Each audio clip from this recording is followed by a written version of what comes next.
I love. So, Let's not waste time talking about me. Let's talk about you. Let's talk call about you- this great meeting. How many of you have enjoyed this meeting?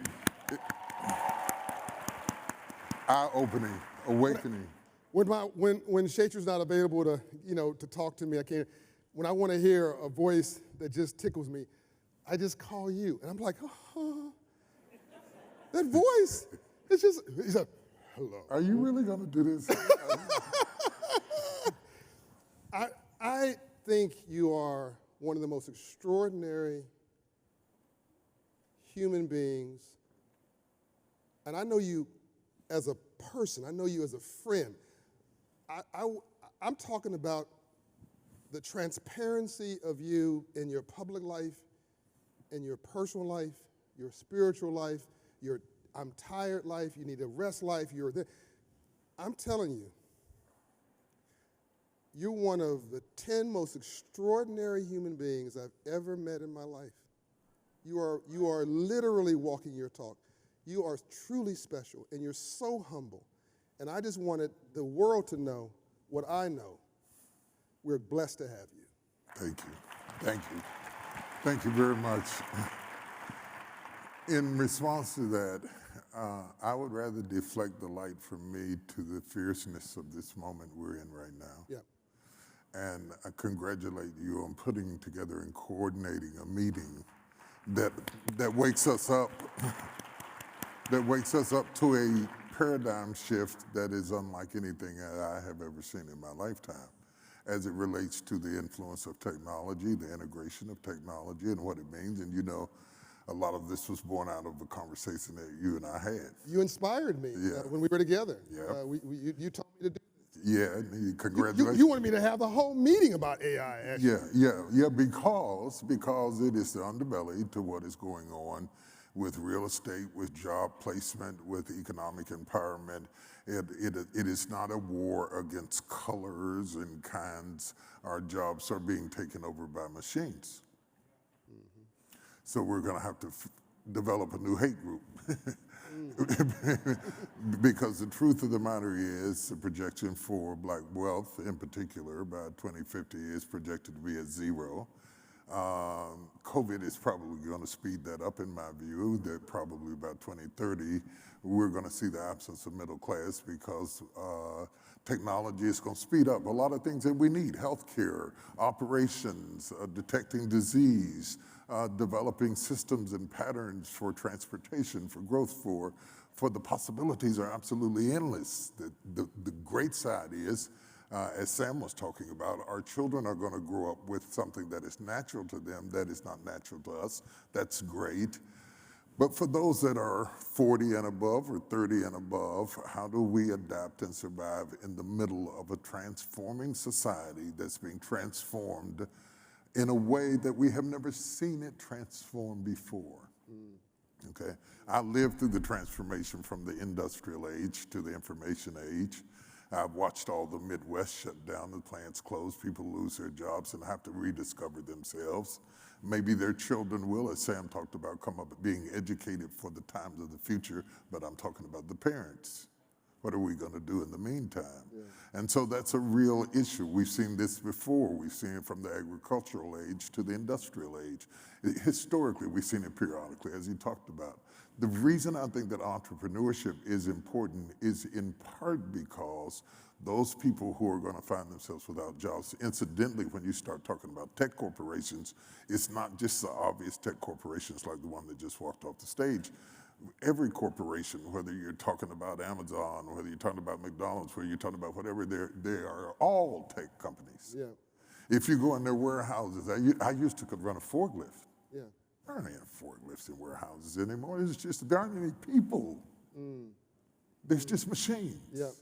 Delivering your packages, delivering your mails, drones, and all of that has right before our eyes while self-driving cars. Self-driving cars while we are asleep at the wheel. And thank you for blowing a trumpet, because we need trumpets to blow everywhere where we begin to think seriously about how do we take innovation and turn it in a way that while our children will grow up organically in a world and they will be able to code, and hopefully not just consume technology, but create technology.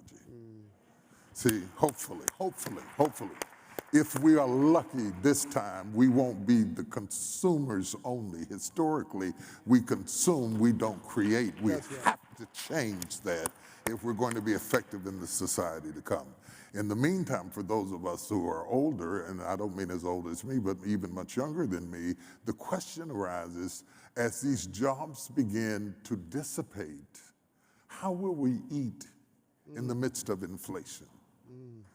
And the question has to come back as affirmative action is dismissed, as ESG is being sued around the country for environmental, social impact and governance in corporations that are being attacked for trying to bring about equity in the workspace. Nobody's job is safe. So we need to think, if you're not engineering, if you're not creating, and you're just consuming, you're in real trouble, and there's no guarantee that your education, you may die with your student loan. If you don't learn to think differently and create meaningful, sustainable forces of income, and that's why entrepreneurship is at the substratum of what we're doing at Good Soil. I'm not talking about what I'm doing at the Potter's House. I'm talking about what I'm doing through TD Jakes Enterprises at Good Soil and the aggregation of entrepreneurs, underserved communities coming together to strengthen each other, to get access to capital, to get access to information, to get access to association, to get access to the kinds of relationships that will stop the percentage, the largest percentage of African American owned businesses in this country, about 90+ % have less than 2 employees. That's right. Because we don't think in terms of scaling up our business. We just think in terms of paying the rent and paying the bills. Right. As that wouldn't be so bad if you didn't take it and add to the galing winds of this transition the entrance of technology and AI and the dismissing of more and more jobs who we could employ, because the largest part of Americans work for small businesses, not major corporations. That's right. So when you start thinking about that, the future depends on us radically scaling up entrepreneurship. That's right. Our focus with Good Soil and the development of it is more than just legacy and just another thing TD Jakes decided to do. I am trying to stop the tidal wave of poverty that is headed for our cities if we don't move immediately. And that is a multi-pronged process. It's entrepreneurship, it's access to housing, it's access to someplace to sleep, to stay, to garner information, to develop yourself, to improve yourself. It's part of our responsibility as human beings one to another. And it is certainly more prevalent amongst Black people, but not Black people alone. When this thing shifts like it's going to shift, it's going to affect all people. And yes, there will be people who organically adapt and find jobs in those positions. We have to reorganize the way we educate people. We have to reorganize the way we think about things. But for entrepreneurs, we have to begin to think not only about how we can hire people, but how we can take technology to increase our profit margins so that we can scale our businesses, so that we can access information. Sometimes we're taking courses and classes through not just getting degrees and letters, but taking courses and classes that keep us on the cutting edge. It's not enough to be smart if you're not relevant. Woo! So if you can do the swim like Chubby Checkers, it doesn't matter because they're not doing that anymore. A lot of us are good at what used to work. Woo! Say that again. We are good and proficient at what used to work, and 20 years ago or 10 years ago, we were relevant. But marketing is not done the way it was done even 10 years ago. That's right. The whole music industry has changed up under our feet, and we don't even notice it. You know, I grew up with Television and movie production is about to change. It's about to change. Yeah. It has changed completely. Yeah. With the way we consume content, the way we consume information, we're not noticing that the world is shifting up under our feet, and I think that we are so busy that we are busy for the sake of being busy, but we're not doing business. Busyness and business are two different things. Talk to me. And we have to We have Come to on, preach. inject into the culture of how we think a different way of how we think, how we parent, what we talk about around the table, what we think money is for. Yes. You know, if you're a poor person, you think if I get some money, I'm going to pay these bills. If you're a middle class person, you think if I get some money, I'm going to get a good credit score and buy something I can't afford and pay it off over time. That's right. But if you're rich, you think if I get some money, I'm going to take my money and make it make money. Talk to me. Are you hearing Build what I'm wealth in saying? your sleep. You're building wealth in your sleep. So mentality has a lot to do with the development of our society. As a man thinketh in his heart, Yes. so is he. And I'm not sure that we are thinking right. And I applaud you, sir, for having the courage to take on the challenge of bringing up the kinds of discussions that wake us up out of our sleep.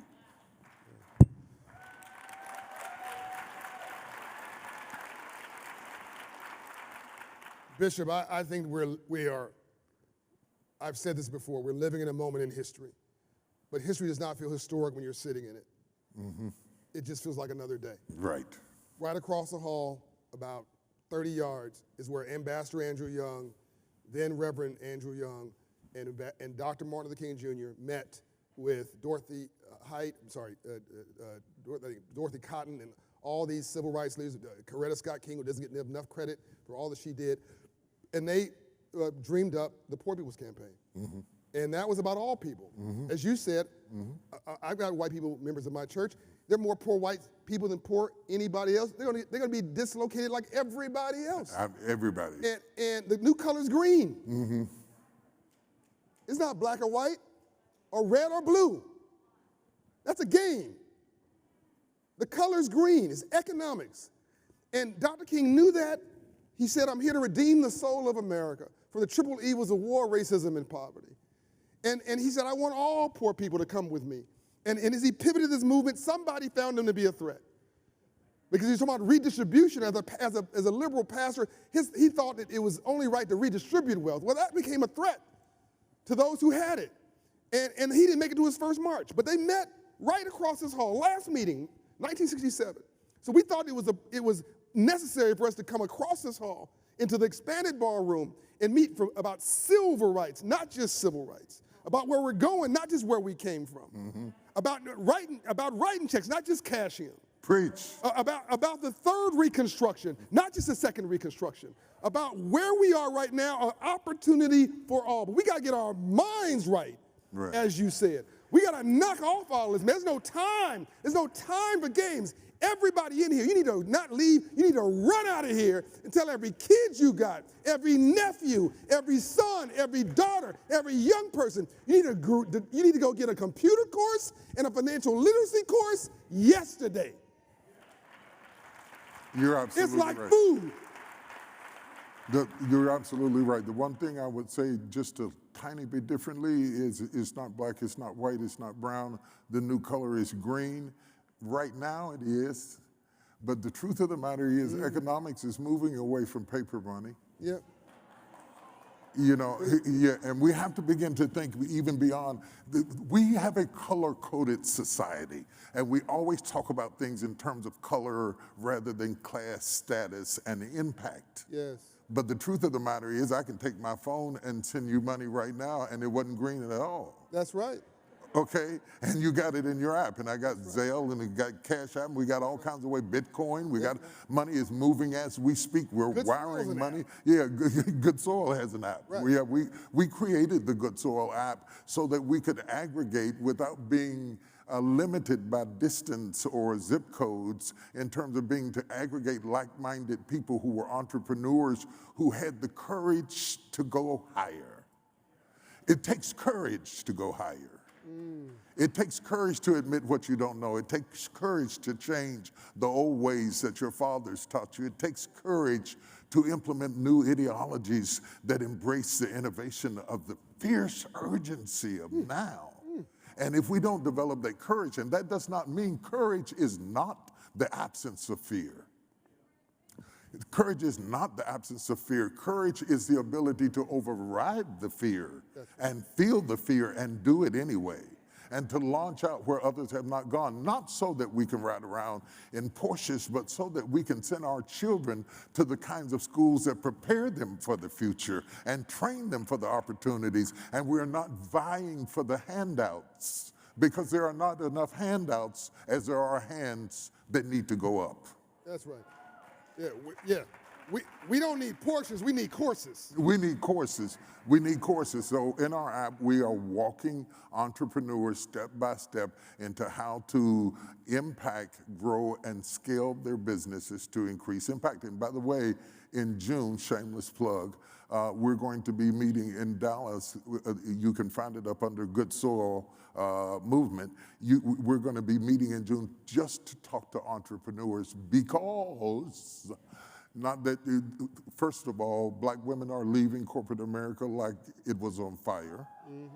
Okay. Number one group of starting businesses, black women. Black women are starting business more readily than other people group. Access to capital is one of their biggest problems.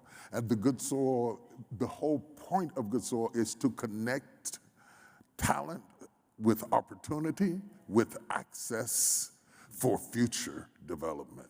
And we're trying to bridge that gap skillfully and artfully in such a way.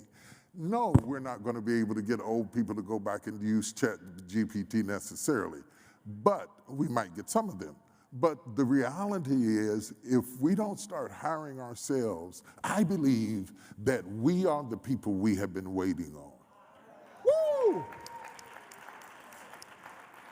And so what we're going to have to do is each one teach one. And so the app is a place not only for networking and aggregating, and not only for advertising, but also for access to information. Maybe you don't need to hire somebody immediately, or the person you hire can increase efficiency with AI and technology. I know that's something you're getting ready to take up. If you can do it with technology, you don't have to pay health insurance, you don't have to pay life insurance, you don't have to pay FICA taxes, you don't have to pay for space. The reason that the big companies are moving into technology is because they don't get sick, they don't take off, they don't take vacation, they're not on PTO, they don't take 2-hour lunch breaks, they're not over in the corner playing with porn, they're doing whatever. Yeah, I shocked you, didn't I? Yeah, yeah. And it's none of this. Yeah. They're doing exactly what they're supposed to be doing. So one of our problems is we don't have great accounting system, which you can't talk to banks without accounting. That's right. Technology is going to bring within our reach a greater ability to develop the kinds of accounting systems so that we are eligible for the opportunities that precede us. What we are doing through Good Soil is to create a climate of like-minded people. One of the hardest things to do, I can't do it in church, because some people in church have that mindset, some people don't. Some people are just waiting for the bus to take them to heaven. Some people are church is an amalgamation of all kinds of people. But when you get everybody in one place with one accord who want the same thing, we strengthen each other not only through who's on the stage, but in a room like this, for every need in this room, there's an answer in this room sitting at the table right across from you. Talk to me. You understand? And if you are privileged enough to be in an environment of people who are like-minded, you don't have to waste time arguing about where we're going. We can focus on how we're going to get there. That's right. And so you can do things that you couldn't do before. And people with low budgets can do graphic arts designs through technology. You can communicate with your customers better. You can draft a letter that keeps connection with them, because everything about business is predicated on relationship. That's right. And if you don't understand relationship, then you have lost resources. And we have raised a generation of people who are in the prime of their life right now, who were raised playing with machines and not people. They don't understand relationships. That's right. And the power that relationships That's right. bring. That's I was talking to somebody behind stage. The power that you use to bring this last session, Sam Altman here, everybody can't bring Sam Altman on their stage. Everybody can't do that. That's relationship. And so we become the beneficiaries of your relationships. You are no stronger than the people you relate to, and you have no more clients than how you relate to them. And technology enables you to maintain that relationship at a modicum of the price that it used to cost. A modicum of the price to produce a film and put it on Netflix versus put it on the big screen. Everything's going down. To be able to stream music as opposed to an 8-track or a record player or a cassette player or MP3 or whatever. Everything's moving so fast, and we're getting it and we're consuming it. We're loving it. We're enjoying it. We're just not making it. And if you're not on the making end, you're not on the profit end. Come on. There is no way you can profit consuming. That's it. The only way to profit is to produce. That's right. Now I'm going to go Bishop Jakes on you. Now I'm going to go Bishop Jakes. The very first thing God commanded man to do was to be fruitful. Be fruitful. He didn't command him to eat. He commanded him to be fruitful. Reason being, you can't be fruitful if you're not seedful. In this room, the reason we call it good soil, because in this room there are seeds of greatness in every person in this room.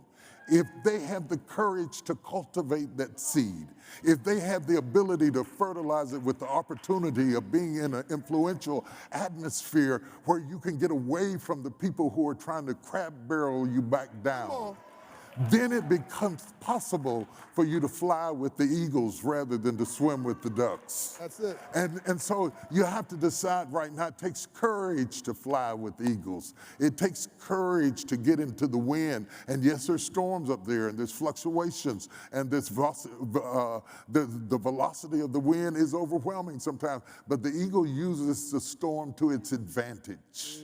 Some of our current richest families got rich during the Depression. How are we going to react to this transition? Are we going to use it to be wind beneath our wings? Or are we going to just yell at it and complain about it and cry about it and roll over and give up about it? How are we going to talk around the dinner table? I know dinner table's out of style, but we need to bring it back. We need to bring it back, because if you're not talking to your children about That's right. resources, Somebody else about is. finances, if you're not talking to them about future, if you're not talking to them about ownership and stewardship, if you stop giving them money and make them earn money and do like my mother did. My mother gave me a savings account for Christmas when I was 7. That's right. A passbook savings account that. took me downtown. Yes, sir. That's right. And I had my little account, and she taught me to value not spending but saving. That's right. You understand? And then go to work. Yeah, exactly. And took me to work. My father demanded that I work. And you take your hands out your pocket and have a good work ethic. Because if you're going to be a great entrepreneur, let me announce to you, you do not become an entrepreneur because you don't want to work for anybody. The truth of the matter is, if you're an entrepreneur, you're working so you can make the payroll. You're working so you can keep the building. You're working so that you can satisfy the client. You're just working for somebody else in a different way. And you are working past 5 o'clock. You're working 18 hours a day to keep from getting a job. Yes, sir. An entrepreneur works 18 hours a day to keep from getting the job. You can't even start thinking about work-life balance for the first 10 years. That's right. You're going to balance on the back end. If you work on the front end, you can rest on the back end. If you don't work on the front end, there'll be no rest on the back end. And there's nothing worse than getting old and being broke. Woo! There is no guarantee that the children you had will take care of you. There is no guarantee.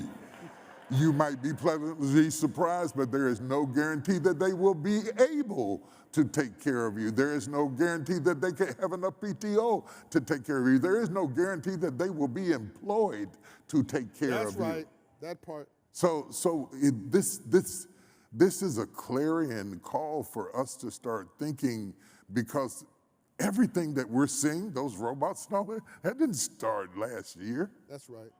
That's been creeping up behind us while we were dropping it like it's hot, and while we were line dancing at weddings, and while we were having a good time, and cooking pork chops and doing what we do, and shrimp and grits and all that. While we were making shrimp and grits, they were making robots. Come on. Okay? And I love shrimp and grits. I'm not throwing off against anybody. Y'all know I cook. This is what I'm saying. This moment, this important way of reaching people, communicating with people through technology opens up doors of access that levels the playing floor. When I got on television as a minister, we had, still do, have to pay for airtime, okay? And it was very expensive to pay for airtime. We got the beatings for raising the money, but we didn't get the money that we raised. What people didn't know, you had to pay for the airtime, you had to pay for the cameraman, you had to pay for the editing, you had to pay for everything. And the studios, whoever produced you, they charged us for the airtime, okay? Now you can stream from a storefront. From your phone. From your phone. Look at how the playing field is leveled by technology. That's right. It used to be you had to have a big church to have a big crowd. Now all you have to have is a big message. Woo! If you have a big message and a phone, you can get your message out without having to pay anybody for anything at any time in any way, because the technology, look at how technology is leveling the playing floor, that we might have a greater opportunity to reach masses of people, not just here in America. The conversations that we're having here in Atlanta, they were having at the G8 summit. Technology is not an American thing. It is a global takeover. Right. The countries are deciding which country is going to focus on what aspect of technology. So it's not just legislated by Congress and what they've got to say. It will be years before our laws catch up with our technology. That's right. We don't have laws that's regulating the World Wide Web. We're still, your voice print, your facial recognition, your content, all needs to be copywritten, needs to be controlled, because technology can take your face and put it anywhere it wants to put you and create a movie. Used to be you had to go to Hollywood or you had to go to a studio to create a movie. If you got a laptop, you got a movie. That's right. And I can put you in my movie. And if I got your voice, I can get your voice through AI. I got on AI and asked it to write out a sermon that sounded like T.D. Jakes. That's it. And it spun around a few minutes, and then it started, put your hands together and give the Lord a praise.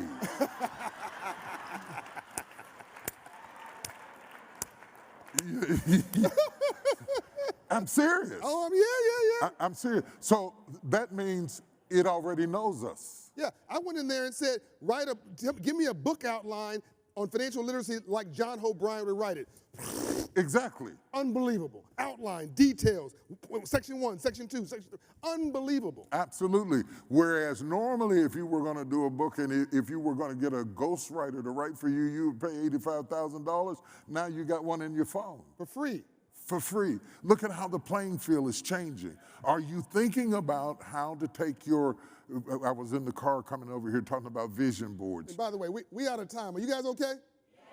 All right, good. Okay, stop. No. You preaching, brother. Go ahead. No, we were talking about vision boards. Do you have a vision to grow? If you have a vision to grow, I'm not even talking about capital, because if I give capital to a person who has no vision, they'll spend it. That's right. If you have a vision to grow and you determine that you've got another I'm reading off the prompter. If you have a vision, you got to go. I do have to go. You do have to go. So I'm going to stop there. It's been wonderful.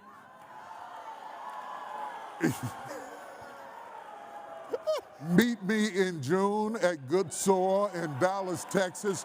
Register today. I have a lot to say. I'm serious. I have a lot to say. I believe that God left me in the earth to talk to you about what your vision is for the future, and I've amassed a lot of experts to continue. We had house parties. The party's in Atlanta, and it's coming to Dallas. So So, so what Bishop is telling you is a note just came up on the screen. I got to be on live TV on CNBC in 15 minutes, which means I'm going to be running. Please don't stop me. I'll be running. Is me and Michael Milken. So thank you very much. I didn't see it. You caught it. But let me just say this. First of all, wasn't this fabulous? This man here. Let me tell you something. All y'all folks walking up talking about, I don't want to go back to the office. That's the new affirmative action. When everybody else is staying home with their families or remote, you take yourself into the office and be seen by that boss. Impress that boss. Come, get right up close to that boss. Show them that you take the worst job that nobody wants to do and do it better than anybody has done it. Impress that person and take the job of the person not showing up. We got to reimagine everything. Everything. Hey, you got to go. That's what you got to go. Listen. Listen. TV. Look.